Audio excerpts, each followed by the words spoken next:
Bhavnagar Somnath national highway પર આવેલ Longdi toll plaza પર કરાયો ઉગ્ર વિરોધ। ભાવનગર સોમનાથ નેશનલ હાઈવે પર સૌથી મોંઘું અને ખર્ચાળ ટોલ પ્લાઝા થોડા દિવસ પહેલા શરૂ કરવામાં આવ્યું છે।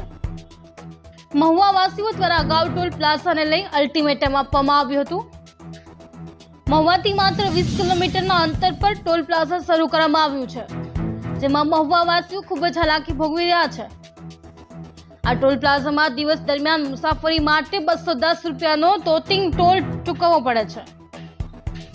મહુવામાં સૌથી મોટું સૌરાષ્ટ્રનું માર્કેટિંગ યાર્ડ આવેલું છે, જ્યાં ખેડૂતોની 24 કલાક અવરજવર રહેતી હોય છે, જેમને પણ આર્થિક બોજ સહન કરવો પડે છે। હાલ મહુવા વાસીઓ દ્વારા ટોલમાંથી મુક્તિ આપવામાં આવે તેવી માંગ કરવામાં આવી હતી। હાલ મહુવાના લોકો દ્વારા ઉગ્ર વિરોધ સાથે મોટી સંખ્યામાં લોકો એકત્રિત થયા હતા। Ashwin Gohel, GN news, Bhavnagar.